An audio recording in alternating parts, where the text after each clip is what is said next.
While the general explained that he'd heard reports that an unmarked flyer had landed in the area and listed all the horrible things that the commissariat would do if it found us, his two henchmen started traversing the line of deserters. They carefully went over each man, occasionally asking them questions or inspecting their equipment.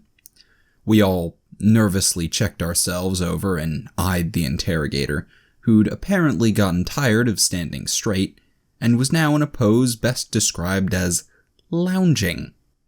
As the inspectors worked closer, he took out a low stick, jammed it under the fake mustache, and drew out his trainee rosette. We watched in horror as he flipped off the top and lit his low stick with it. Just to be clear here, the man had a lighter installed in his inquisitorial badge of office. Emperor knows why he'd done it, or how he'd got someone to agree to fiddle with the thing, but he used it right there, in the middle of the deserter base, then dropped it back down his coat. It sat there and peeked out the front like a poorly camouflaged trainee on guard duty. Both Doc and Sarge frantically whispered at him to put it away, but Bane just stared at them blankly. And before the point got across, the two henchmen reached us. Twitch passed review without comment, and they actually stepped back a bit when they reached Nubby. His unique odor could affect people like that. Tink didn't get off so easy, whether it was his bulging pack, fancier than usual armor, or near-permanent expression of petulance mixed with superiority. Something about him bothered the inspectors. One of them stepped behind the techie and flipped open his pack, exposing his stash of gadgets and the bulky plasma gun. The other goon smiled a shit-eating grin and loudly asked the general what sort of gear a slimy little commissariat weasel would carry. Tink's panicked denials and the supporting testimony from Nubby and Twitch might have gotten him off the hook if he'd kept a level head. But when they took his pack away, he exploded in impotent nerd rage. While he showed a lot of passion and his word choice was quite inventive, Tink was a lousy melee fighter, and his pathetic attack didn't impress the henchmen. They quickly subdued him, and he was dragged off for questioning by a pair of deserters. While everyone watched Tink's beatdown, each of us evaluated our options. We could all see that there wasn't any way we'd survive a straight fight in the middle of this place. Our only real chance was to keep up the disguise until we could do something sneaky. The problem was, there didn't seem to be any way the interrogator would pass inspection, and there was no way of knowing what he'd do when they spotted him. If they just captured him like Tink, we'd be able to try and spring them both together. But they could just immediately execute him, or he might start a fight and drag us in.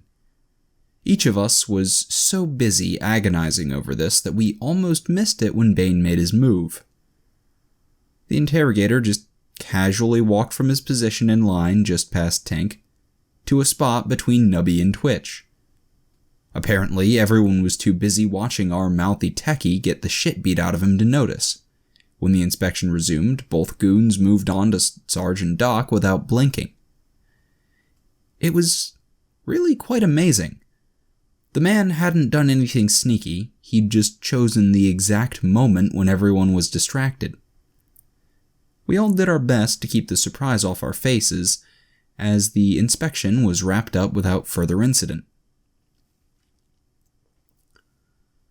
Secure in the knowledge that no spies were present, the general outlined a complex plan for escaping to the rendezvous with the traitor. There were a lot of regiment names, passphrases, waypoints, and other stuff we didn't really care about. Then the parade was over. As the other newbie deserters walked off to do whatever it was they did around here, we quickly pulled together to hash out a rescue plan. Unfortunately, the interrogator didn't have any time for that. He made a beeline for where the general and his goons were talking with a few of the recruits. Sergeant Twitch went off to rescue Tink, leaving Doc and Nubby behind in the square. Their job was to grab the interrogator and convince him not to do anything suicidal until Sarge returned. In Doc's opinion, this was not an ideal plan, but there hadn't been time to think of anything better. Both troopers hustled after the interrogator and got there just as he reached the group of chatting deserters. They watched in horror as Bane, hand outstretched and fake mustache bristling, interrogator walked right up to the general and greeted him in a horrible Valhallan accent. What followed was a string of stereotypical and cliched comments that would have mortally offended any actual Valhallan.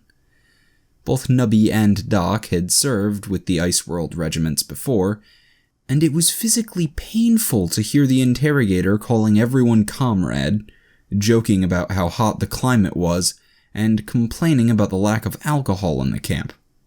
It was lucky that a deserter's hideout is the last place you'd find a real Valhallan, and incredibly lucky that there was no one who knew that, or apparently had ever met one. The general welcomed Ivan Ivanov with a smile, laughed at his jokes, and promised he'd go far in the First Free Army. Doc and Nubby had about a second to feel relieved. Then the general spotted them.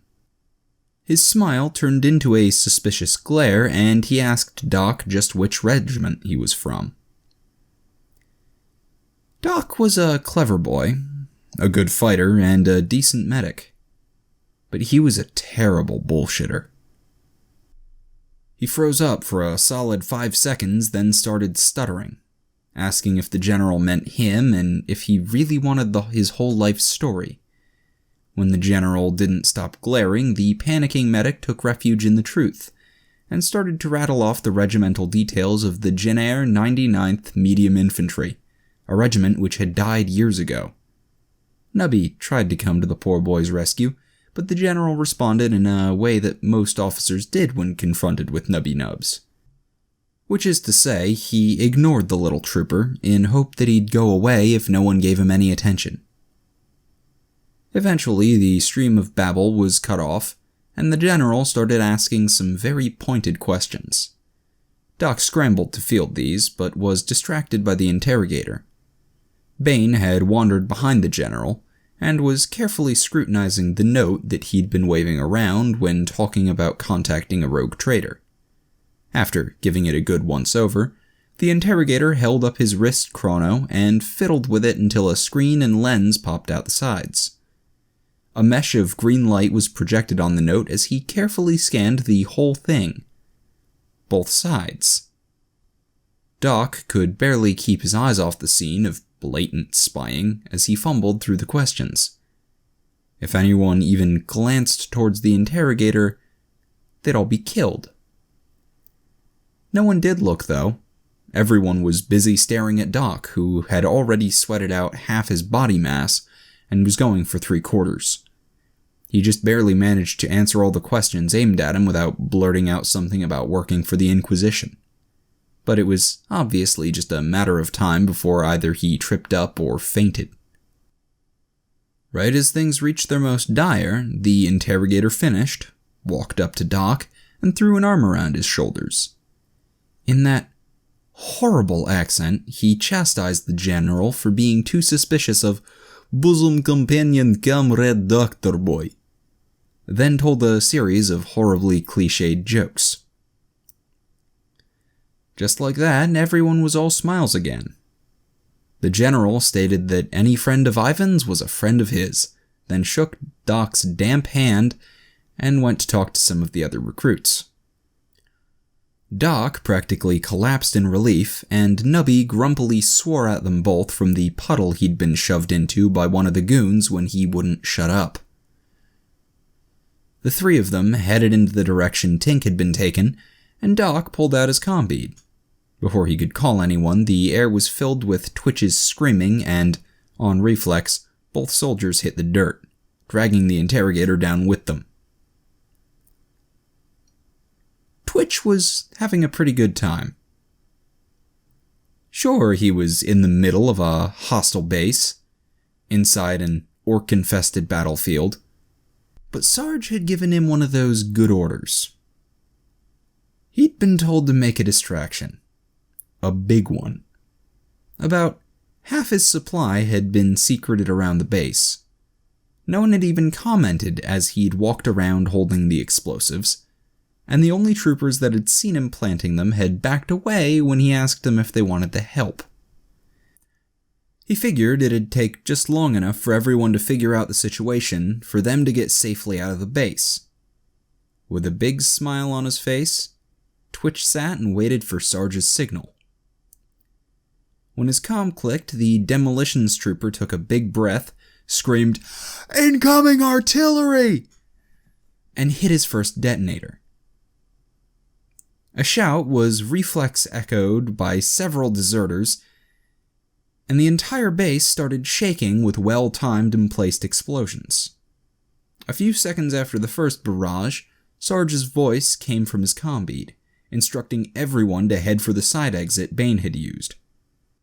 Twitch smiled and touched his dented helmet as the second barrage removed a certain stubborn nest. It was a very good day. The squad came back together as they all made for the same exit. Tink was walking on his own, but Sarge was carrying all his gear. Doc slapped him with a stim, just to be on the safe side, and eyed Sarge, who was half covered in blood. The interrogator asked how he'd sprung the techie, and Sarge just stared back, glanced at the chain bayonet he was still holding, and gruffly said that he'd explained the chain of command to Tink's new friends. Both Nubby and the interrogator broke into rather tactless laughter, until we all saw Twitch coming in at a dead sprint. None of us stopped to ask why Twitch was running. It's not a question you ask Demolition's experts. You just do your best to keep up with them. As we cleared the city, a final barrage collapsed our exit, crushing a few deserters who'd been hard on Twitch's heels. Sarge calmed the other half of the team and told them to get ready to bail. Then we all focused on running. We were almost to the Arbitrace when the deserters started launching their pursuit. A dozen ex-guardsmen took turns chasing us and taking potshots at our backs, and behind them a salamander burst through the wall and turned to face us. The general himself was standing out of the top hatch and blasting at us with a pintle bolter, while yelling at his troops to run faster. We got a few shots off as they closed, and the Arbitrace laid down some decent covering fire. But keeping to cover was slowing us down, and the salamander was heavily gaining on us. Both the mines Twitch dropped behind us were easily dodged by the salamander's driver, and as we reached the Arbitrace, it became apparent that we'd have to at least disable the vehicle if we wanted to escape on foot. We got into cover as the enemy closed and tried to pick off some of the deserters. We didn't have much luck since most of them were smart enough to use their own cover, but Bane managed to nail 3 of them with his auto pistols. The man was an amazing shot, if nothing else. No one managed to hit the general, though, and as the salamander got closer, we all scrambled for heavier cover and got ready to surround the vehicle. If we'd had more time or space, one of Twitch's mines would have been perfect. But the overcharged plasma bolt Tink put into the vehicle's side armor was a close second. He managed to get the engine on his first shot, completely immobilizing it and making it much easier for us to snipe at its firing ports. The general saw the situation was desperate and started to wildly swing his bolter around, hosed fire at us while we tried to land a shot on him. Doc and Sarge both missed their shots, and the rest of the squad stayed in cover instead of taking the chance. The interrogator and one of the Arbitrace didn't bother with cover, preferring to nimbly dodge through the bolter rounds and get shot in the face respectively. Behind the salamander, Fumbles peeked out of the doorway and raised his hands towards the general. We all ducked down and prayed. There was a titanic bang, and the world went white for a few seconds.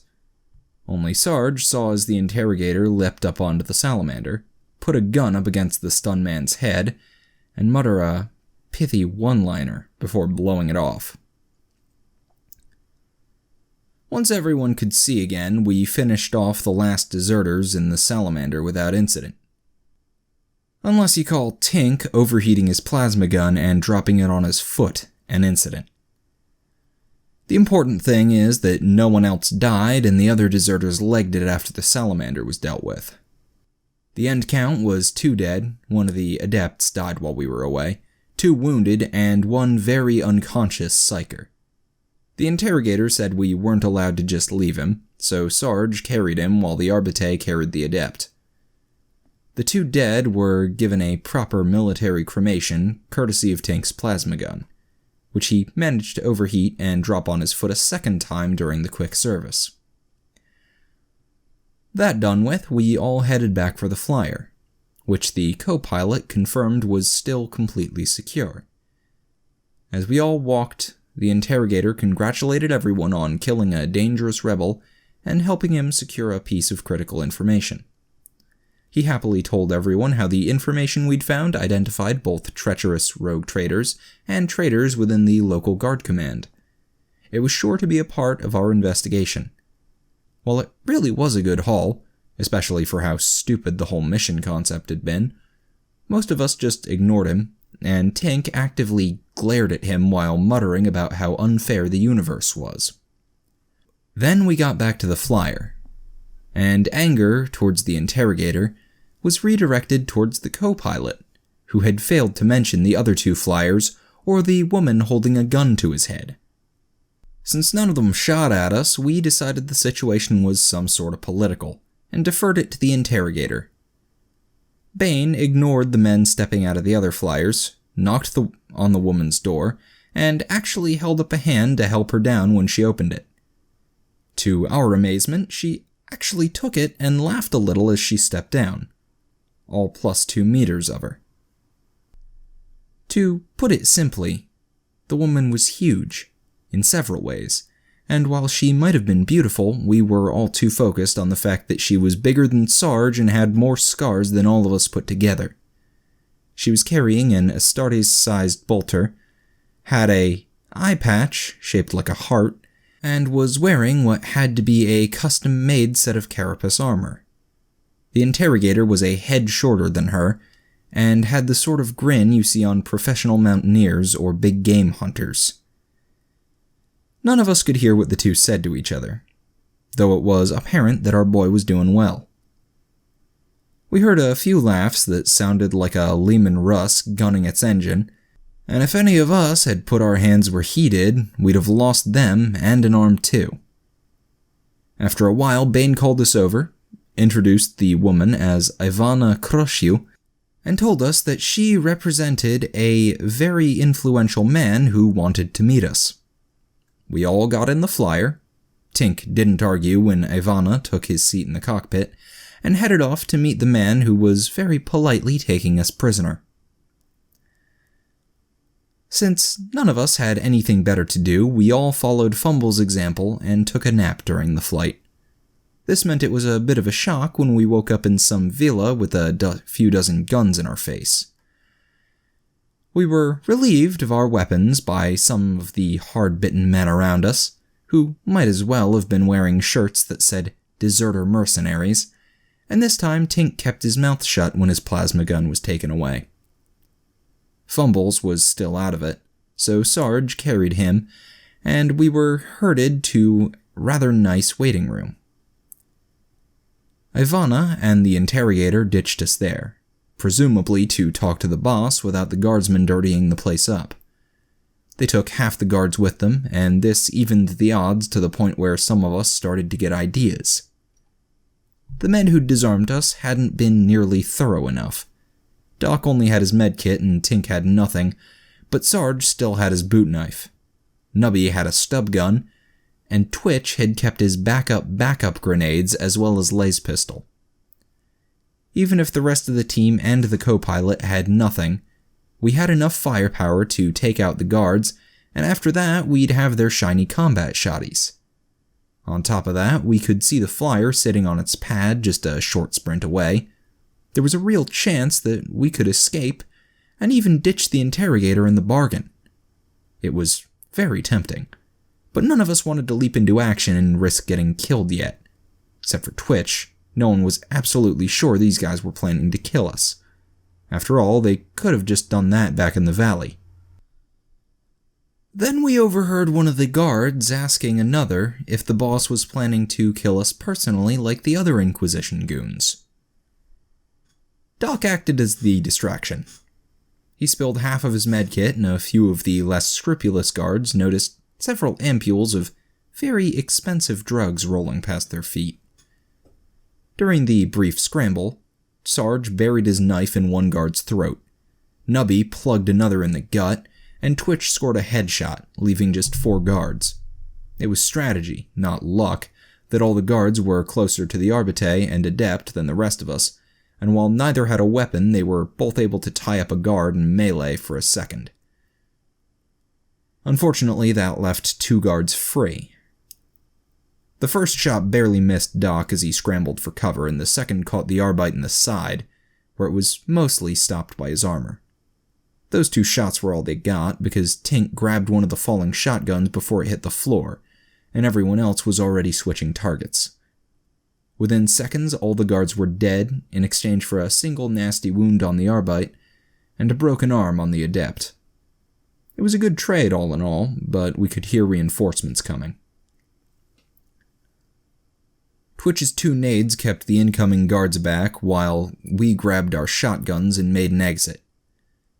There hadn't been any guards near the flyer when the fight started, which meant the co-pilot was free to sprint to it, while the rest of us followed more slowly.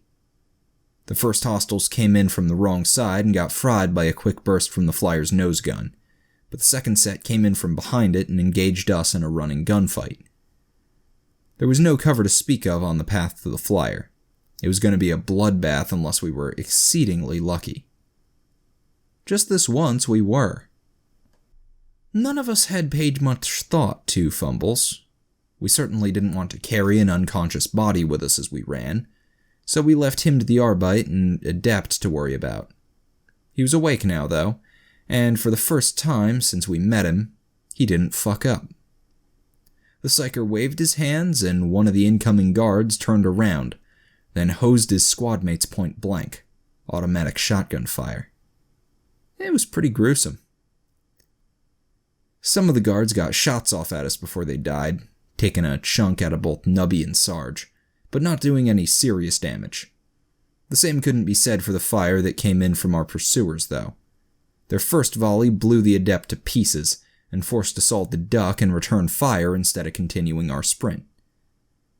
The going got much slower after that, becoming a fighting retreat instead of an all-out run. We were still making progress, though, and could hear the flyer's engines spinning up. Unfortunately, we weren't the only ones who noticed the flyer getting ready. When we were about 15 minutes from it, a rocket lanced out from the entrance. We watched in horror as the rocket went right through the windshield, then the cockpit, then went off in a fireball that killed our only real chance of escape. That was pretty crushing, to tell the truth, but we decided to fight on anyway. What else was there to do? We found some decent cover around the landing pad and dug in like proper guardsmen. Between our shotguns and another well-placed body puppet spell, we killed another dozen guards and convinced the rest that we were above their pay grade for the time being. There was a nice lull, which Doc used to patch everyone up. Without painkillers, I may add. And Nubby used to scrounge ammo from some of the closer corpses. After that, we just sat around and got ready for them to bring in the heavies and kill us. There wasn't another attack, though. Instead, we heard a familiar voice telling us to stand down. The interrogator came out the main entrance with Ivana at his back, holding her bolter and with a rocket launcher slung over her shoulder.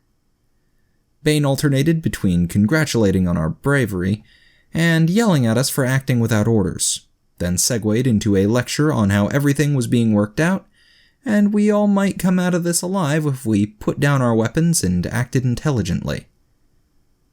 The vote was 4-2 in favor of just shooting him, until Sarge put his foot down and told us to surrender. This time, the weapons search was very thorough, and an untouchable was brought up and handcuffed to Fumbles. Once we were all subdued, a man in a ridiculously gaudy overcoat came out to gloat at us a little. Well, really it wasn't just gloating. There was a fair bit of praise mixed in. He seemed genuinely impressed with the mess we'd made so far, and went so far as to offer us jobs in his personal guard. This was actually a pretty attractive offer, especially after the Arbite claimed he'd rather die than betray his duty, than did. There's a moral in there somewhere about pointless bravado. The traitor put his bolt pistol back in its holster, then ordered his men to take us away to think things over. As we were bundled off, Tink and Doc noticed that, for once, the interrogator wasn't talking or flirting. Instead, he looked rather ill, and actually stumbled over his own feet, and fell when the traitor slapped him on the back. Doc put it down to having one of his teammates executed in front of him. But Tink formed a suspicion which he shared with Twitch during the walk to the cells. We were all, except for Fumbles, given one cell to share. It was really quite nice of them not to split us up, and the cell wouldn't have been too bad if it had more than 2 bunks. As it was, we made ourselves as comfortable as possible and mulled over the situation. That is to say, Sergeant Doc mulled over the situation. Nubby just went to sleep while Twitch and Tink excitedly whispered about something. After a few hours, Bane showed up with Ivana at his side. The Valkyrie wasn't in her armor this time. Instead, she was in a dress that reminded Sarge of the storage tarps you put over tanks. It was hard not to notice the way she kept looking at the interrogator, who had his arm wrapped around her waist. For his part, Bane was obviously drunk. This never seemed to impede him much. Instead, it just made him annoyingly happy. He cheerfully informed us that the traitor had agreed just to imprison us here for a few months while he finished his business on the world. After that, we'd be free to go about our business. Furthermore, Bane promised to come visit us regularly, and maybe get us a bigger cell after a few days. Our massive glares just sort of bounced off his drunken cheerfulness. His message delivered, Bane bade us good night, and, as a sort of afterthought, handed us the Amasec bottle he'd been carrying. Ivana chimed in at this point and told us that this was an incredibly generous offer that was only being given to us thanks to our handsome and charming boss. This triggered a round of flirting that was outright sickening, equal parts cheesy and repulsive. It just kept going and going while we looked on in disgust. He just spouted line after horrible line, which she ate up, and returned with overtones of horrible crushing. Honestly, we weren't sure who was worse. They were both acting brain damaged, and the horror show only ended when Doc and Twitch started gagging. Bane shot us a glare for interrupting, and led his lady away. As he left, Tink ran to the edge of the cells and watched carefully. The techie started cackling with glee when he spotted the interrogator stagger for a few steps after passing one of the other cells. Tink's fascination with our drunken interrogator was only the second most interesting thing in the cell, though. As Nubby grabbed the bottle of Amasec, its label slid off. There was writing on the inside. The note explained that Bane had seduced a high-level subordinate to our cause, who had confirmed the presence of high-ranking traitors in the Imperial Guard. Furthermore, the traitors would be arriving tomorrow, and we'd be taken out for exercise as they arrived. Our gear would all be provided, and the guards present would be working with us. As long as we were ready, we'd be able to take out the traitors and escape all at once. It'd be an understatement to say we were surprised. Assuming it was all true, the bastard had actually come through for us. The plan sounded relatively solid, and if we pulled it off, it'd turn a pretty abysmal failure into a major victory. The problem was that none of us could see how he'd done it. Except for Tink, that is. Tink and Twitch's excitement boiled over when we read the note, and they let us on in their secret. According to them, our interrogator was a powerful psyker, or possibly a vampire orc. Of course, this was rejected by Nubby on the grounds that Bane hadn't exploded, summoned any demons, or gone some variety of crazy during the mission.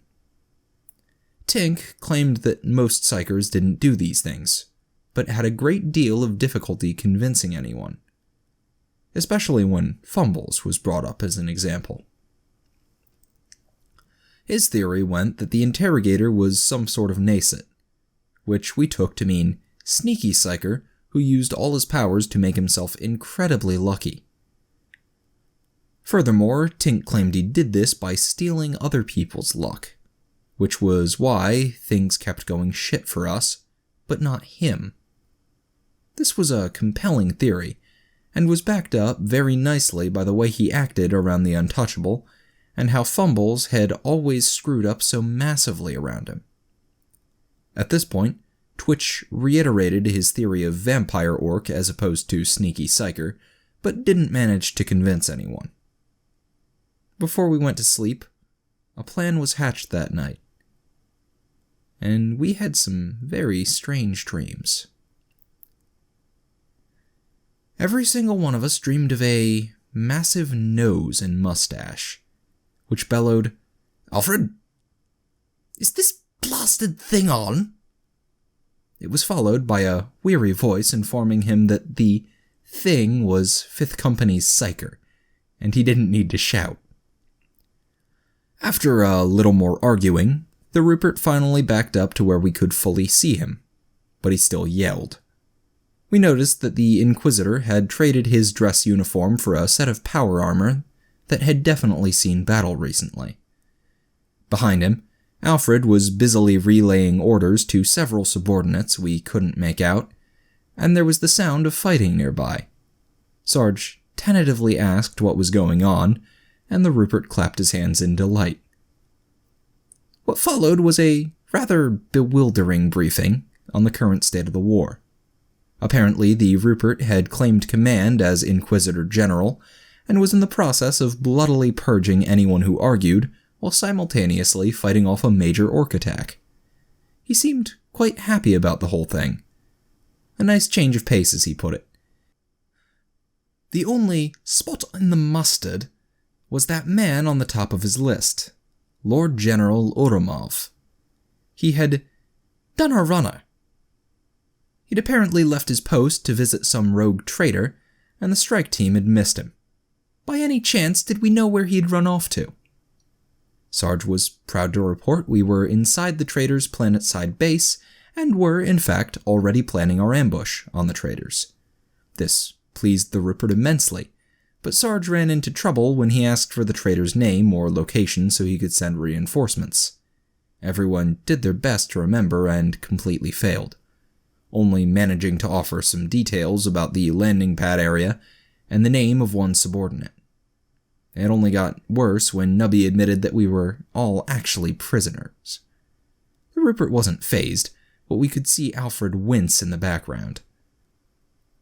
At least we were able to say that our interrogator was not only walking around free, but actively suborning the enemy. In the end, the Rupert vowed to do his best to pinpoint us using this damned warp mumbo-jumbo, then went off to see who was shooting holes in his walls with a sniper rifle, leaving us in a sort of awkward collective dream which began to get progressively weirder until Doc managed to wake up, give everyone a good kick. None of us were able to look at Tink without feeling uncomfortable for a while after that, and we all felt sorry for Twitch. No one should have to spend their entire night being continuously ambushed by commandos, especially not ones wearing maid uniforms and sporting mechadendrites.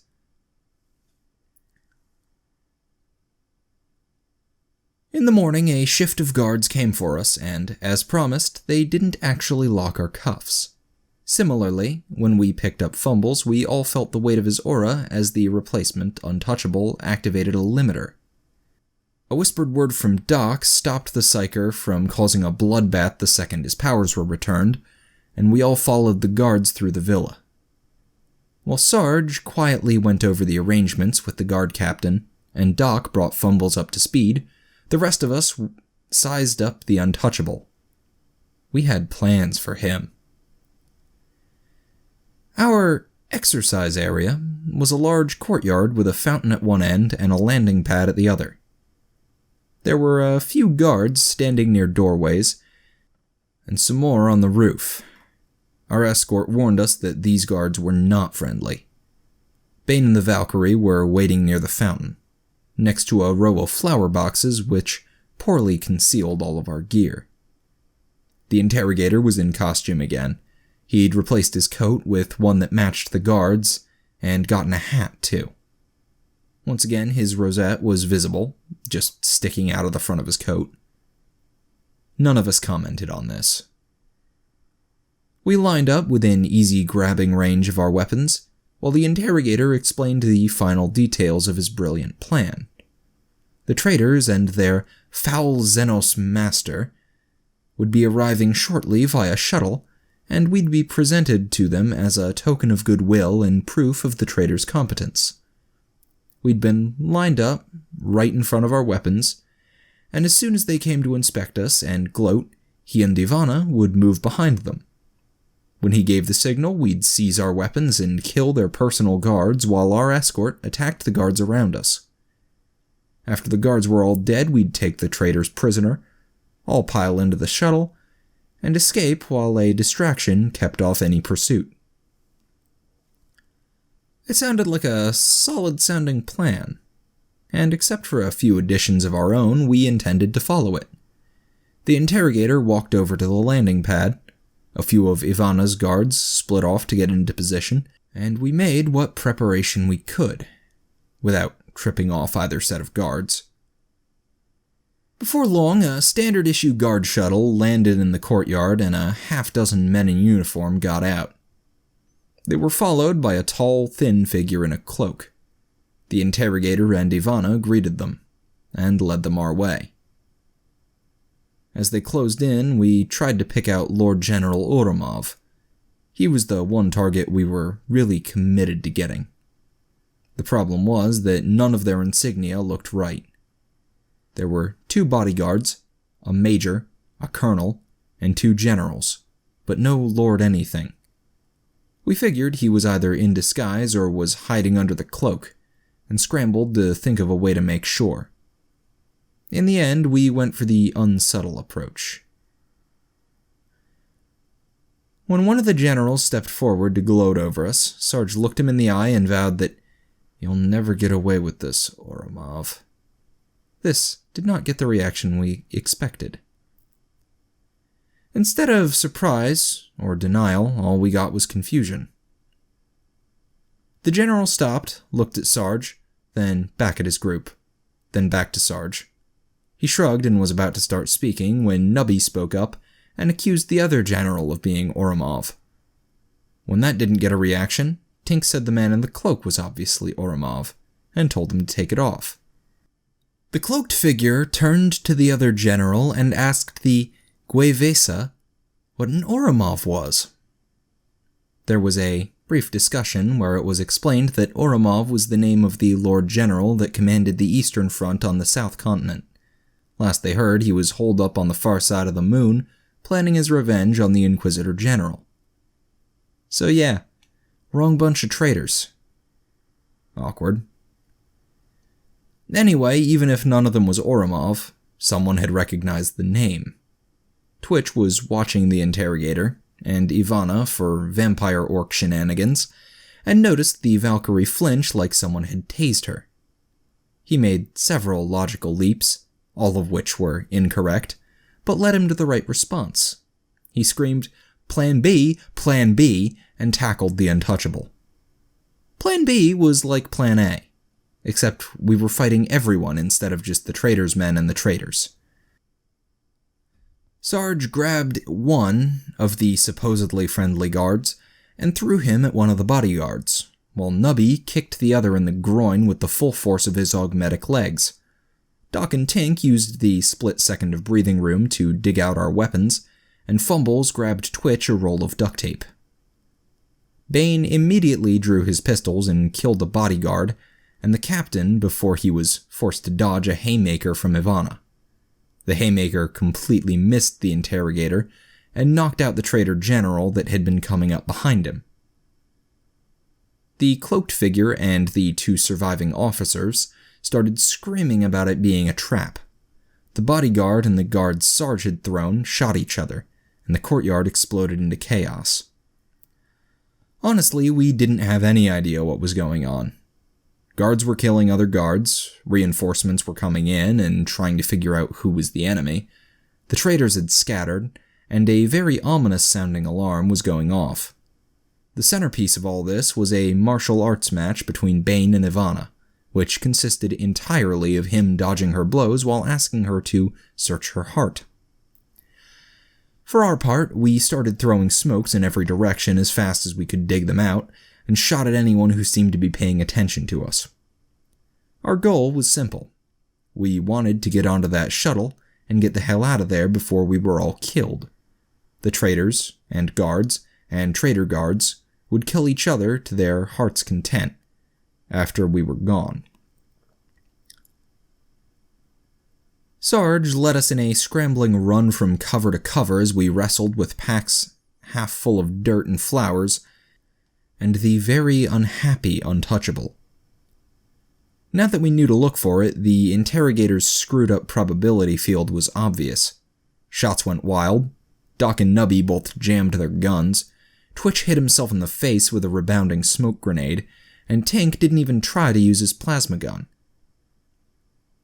The Techie and Fumbles kept their heads down and dragged the untouchable behind us as we ran.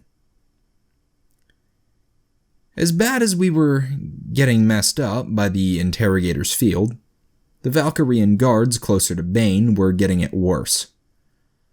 Men would stumble into shots aimed at his back, guns would explode in their users' hands, and one man threw the pin at him instead of the grenade.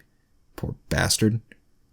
Ivana soaked a ton of punishment before a shotgun blast knocked her down to her knees. The interrogator gave her a little bow and sprinted after us. We made it to the shuttle without any major injuries, piled in, and gave the pilot a choice between an exciting new career in the Inquisition and a grisly death.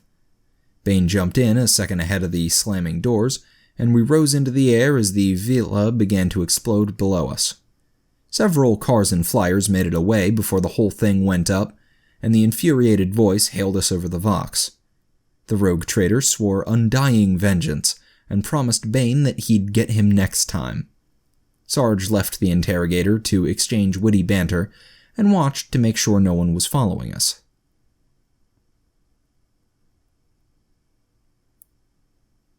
When he was finished tormenting the traitor, Bane smiled his stupid grin and congratulated everyone on a job well done. We might all be rough around the edges, and nowhere near as experienced as him, but we'd pulled through. In fact, he was proud to have us as permanent members of his team. A few years learning from him would turn us into real secret agents. Sarge smiled a grin even wider than the interrogators, signaled Twitch to turn off the Untouchable's limiter, and beat several kinds of shit out of the smarmy bastard. Tink's piloting skills were vastly improved by the Untouchable's aura of normality. He quickly familiarized himself with the shuttle's controls, and the pilot was taped to the seat in the passenger area. While he flew and Sarge worked out his anger issues, Doc voxed the Rupert and updated him on the situation. The Inquisitor General looked like he'd been having a great time, and was only moderately disappointed when we told him that Ourumov hadn't been there. He perked right back up when we told him about the traitors we'd seen, and gave him that tidbit about Ourumov hiding behind the moon. The Rupert immediately dispatched several assault shuttles, then gave us some very unwelcome orders. He wanted us to personally lead the assault and make sure Lord General Ourumov was captured alive. Well, actually, he gave the interrogator that order, but Bane was taped to the Untouchable and couldn't come to the Vox right now. Anyhow, it was an order, and if we dithered about things for too long, the Lord General would probably escape and the whole mission would be a wash. We raided what supplies we could from the shuttle, got into position near the moon, and waited for our backup. While we waited, there was some discussion about what to do with the interrogator. There was no way we were going to let him lead the assault. Nubby and Twitch were in favor of misplacing him. As in, misplacing him out the airlock. But Sarge wasn't quite ready to kill a superior officer that hadn't actively tried to kill him. Doc's suggestion of tranking the interrogator was gaining traction when Tink spoke up. Perhaps, the techie suggested, we could use his abilities to help us. He was great in a fight if you weren't in the danger zone, as he put it. So, half an hour before our squad led the assault on the Lord General Ourumov's secret moonbase, the interrogator was shoved into an escape pod and fired at it like a boarding torpedo. We left the tape on. Sarge said he'd probably be fine. So no shit, there we were, watching our interrogator rocketing into the distance and preparing to assault the secret moonbase of a traitorous Lord General. That's not something you get to say often. We swapped into one of the assault shuttles and borrowed some void gear for the assault. No sense dying of asphyxiation before we even got to the enemy. The plan was simple. Kill or capture anyone who wasn't part of the strike force. The boys the Rupert sent us were pretty pumped to hear that we didn't have any crazy complex strategies for them to follow. It was good that they were happy, because the assault began to look a lot more dangerous as we came around the moon. Lord General Ourumov's secret moonbase was not actually very secret, mostly because someone had parked a bright red cruiser over it. Twitch alternated between ecstatically telling us that orcs really had been behind everyone, and worrying about whether there were any commandos in that base. As far as we can tell, it wasn't attacking the base, just sort of hanging there. We were pretty sure that no one was dumb enough to try and hire a freebooter as transport. And it certainly looked like that was what was happening here. We put in a call to the Navy, and then chilled our heels until a hail of macrocannon shots came in at an appreciable fraction of light speed. While the orcs reevaluated their decision to hold still in what was mostly Imperial-controlled space, we launched our assault. Our bird was in the second wave. None of us had real experience with void battles, so it was better to wait for the fight to get inside before we participated. As battles go, it was a pretty good one.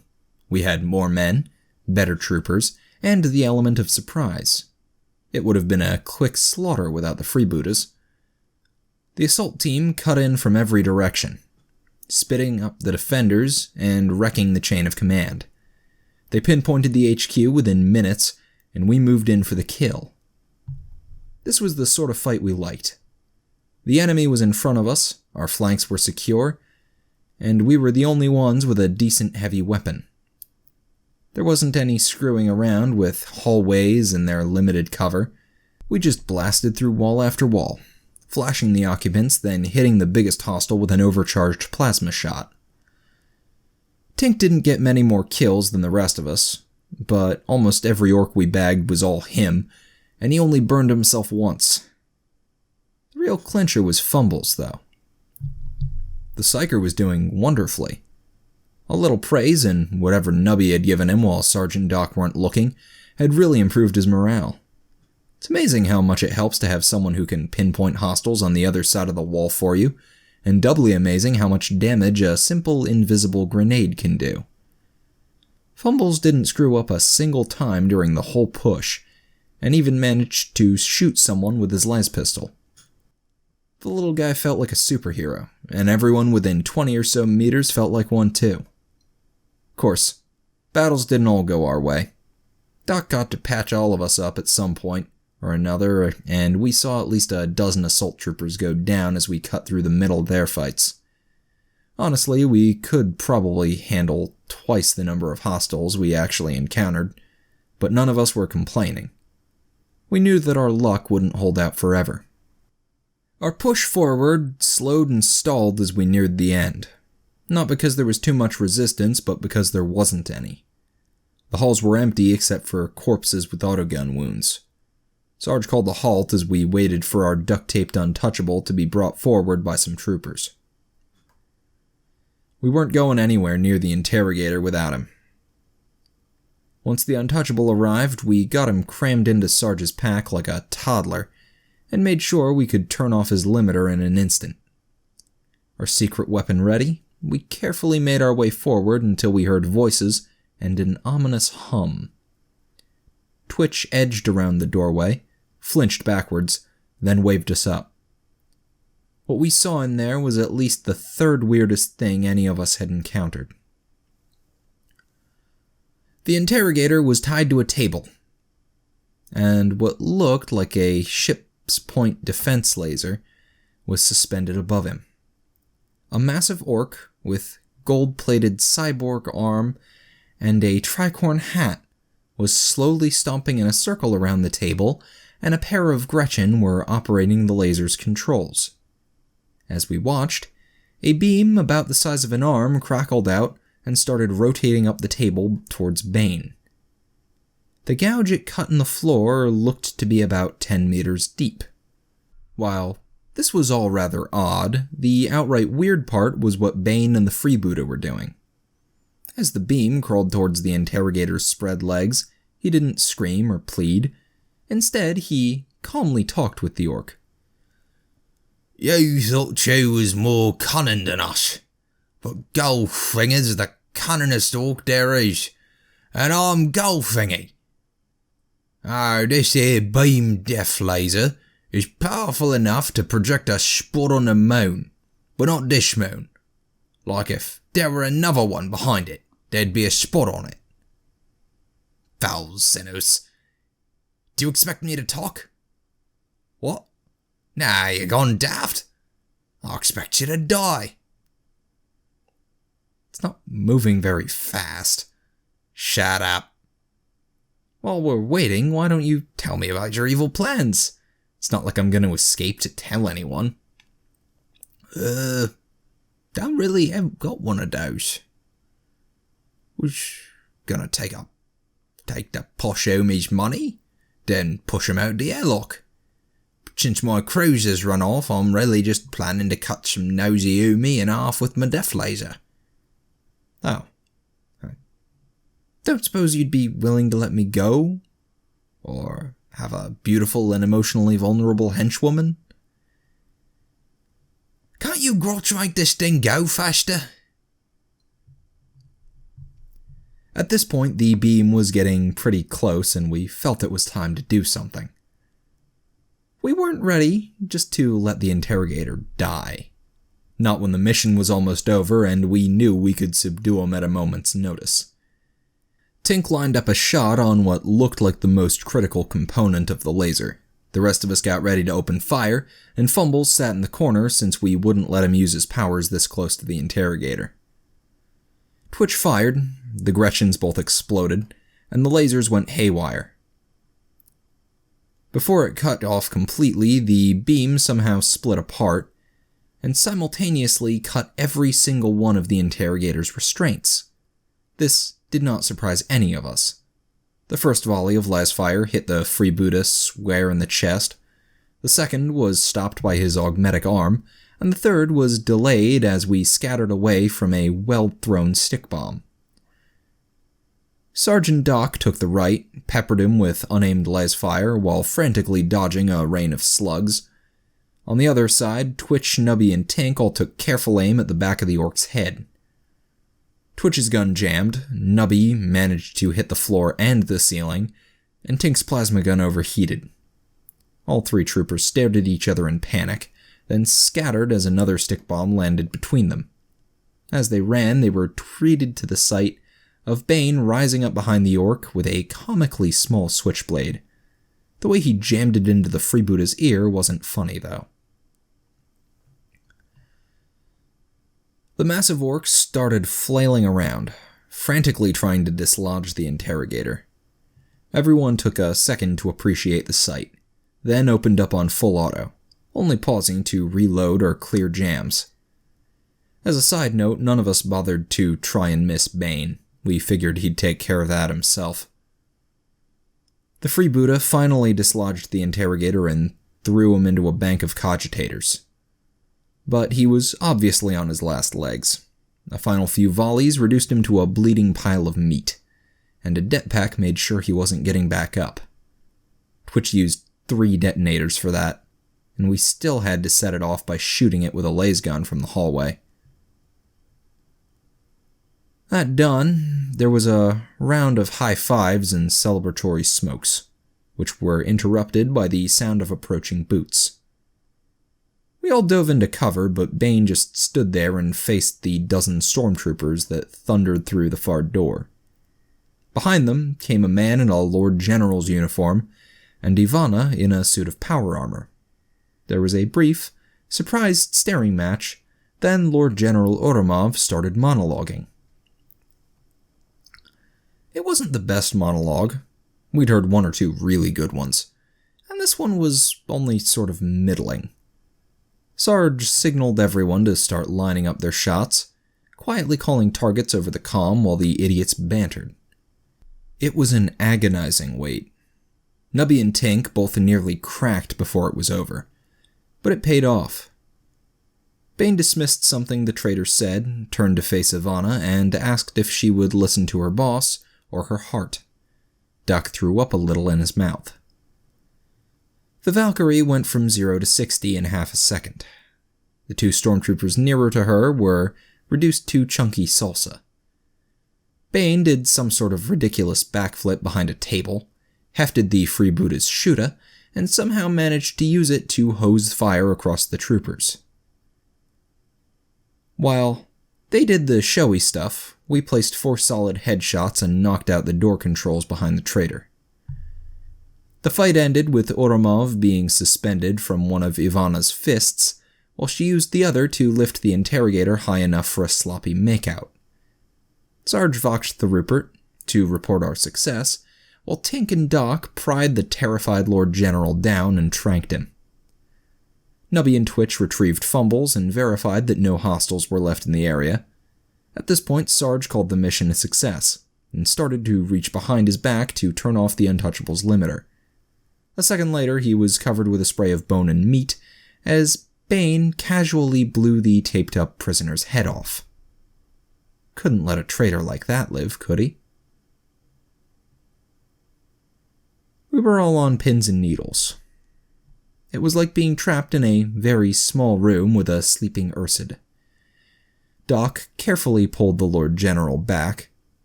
Tink swapped his plasma gun for a las pistol. Twitch pushed Fumbles back, and Nubby made sure he had a clear path to the door. Sarge quietly asked the interrogator what he was going to do now. Bane looked at each of us in turn, then to Ivana, then back to Sarge. An expression that closely resembled thought crossed his face, then it vanished to be replaced with a vapid smile. Now, he bellowed, "We party!" Everyone breathed a sigh of relief, and Sarge facepalmed. The shit you put up with in this job. Anyway, we followed him out. It was easier than fighting. We got back on a shuttle and flew back down to the Rupert's mansion, where the interrogator instigated a night of wild hedonism the likes of which none of us had ever seen. And we didn't see it now either. We locked ourselves in our rooms and tried to figure out just what the hell we were going to do now. Tink and Twitch voted for finding another untouchable and ending this shit now. The man was obviously a complete psychotic, with no sense of right, wrong, or reality. Sergeant Doc weren't so sure, though. If he saw us coming, shit would go down real fast. And was still technically murdering a superior officer. The Inquisition frowned on that sort of thing. Nubby advised patience. We'd managed to hide from a shitty interrogator before. We could do it again. Fumbles suggested we ask the people standing in the hallway about a second before they knocked. 3 men entered our room. We recognized the one on the right. He was the interrogator who'd been our nominal superior while we were playing teacher. Now he was all done up in combat gear. The man on the left was an untouchable, but not a normal one. He had an aura like Fumbles in a suicidal depression, and that was with his limiter on. The middle man was tall, covered in scars and augmetics. He had a servo skull hovering over his shoulder. They made themselves comfortable, greeted us all by name, then congratulated us on surviving our mission. We kept our mouths shut and waited for the shoe to drop. Eventually they got tired of playing the big scary inquisitors and only getting monosyllabic responses. The middle one stood back and fished around in his shirt for something. He drew out a rosette, which identified him as a member of the Ordos Hereticus, and asked what our opinion was of Interrogator Bane Johns. Sarge sat up a bit straighter and asked why he was so interested in the opinion of a bunch of grunts. The Inquisitor smiled back and said we were the first team to survive a mission with him. So, we were the best men to judge whether he was a dangerous, untrained psyker who might become a serious threat to the Imperium. Every single one of us grinned like a kid in a candy store. Unfortunately, the moment was slightly spoiled by Twitch saying that we thought Bane was a vampire orc. They let us watch when they stormed into the party, deactivated the limiter, and dragged the drunken interrogator out behind them. It was glorious, especially when he kept trying to do martial arts moves and hit himself. It must suck to live a life where everything you do just magically worked, then have it all taken away. Nubby suggested that we should send him a card or something. Perhaps a tasteful goodbye message like, "Enjoy your life in a Psy-Shield inquisitorial dungeon. Don't forget to write." We really shouldn't have laughed at that. It only encouraged him. When they took Bane, Ivana had tried to put up a fight, but Oak's personal interrogator drew some small, sleek pistol, and the Valkyrie was asleep before she got a half-meter. We heard him tell his men to pack her up. He knew someone who might want to offer her a job. We decided that was as fair a chance as any of us had gotten, and went back to bed. We stuck around the planet for a few days after the Inquisitor left, partially to see if the Rupert needed help, but mostly because we had to wait for a ship that was going our way. The dapper man was a little concerned over what had happened to our interrogator, but accepted our assurance that it was all for the best. He would have loved to spend some time swapping tales with us. Unfortunately, he was rather busy running the war. Rupert said he'd intended to hand off command to some of the less corrupt generals after the purges, but everyone seemed to think he was doing a wonderful job and wanted him to stay until the war ended. Hopefully that wouldn't take too many years. Morale had improved greatly after the purge, and deserters no longer seemed to be disappearing off-planet in surprisingly large numbers. He put that down to the execution of Oromov and all of his contacts, but we remembered the other group of traitors and weren't so sure. A few weeks later, we disembarked onto Oak's ship to find a runner waiting for us. Doc had thought ahead. He and Sarge had put together a full report during our travel time, so instead of a grueling oral examination, we just handed over the data slate and went our way. The welcome back party was much more our speed. Less loud music and mindless extravagance. More old friends. Nubby captivated everyone with the completely true tale of our adventure and his heroic exploits. Doc disappeared with his lady friend. Twitch introduced Fumbles to some new friends, and Tink managed to talk to Hannah the Cog Girl without getting slapped. Doc watched it all and felt proud, then ducked out early after a runner passed him a note. The argument in Oak's office was heard by no one, and no device recorded it. If someone had been there to hear it, though, they might have heard the phrases, "killed over 30 teams," and "you used us like guinea pigs," repeated a few times. They might also have heard an older, quieter voice explaining that only one type of person is allowed to dictate team composition on his ship. A few hours later, Interrogator Greg Sargent left Oak's office and returned to the party holding a data slate. He sat, played with it for a while, then walked over to where Nubby and Twitch were sitting and swapping stories with old friends. He took a seat, grabbed a drink, and in a rhetorical way asked, "Now where the hell is Tau Space?"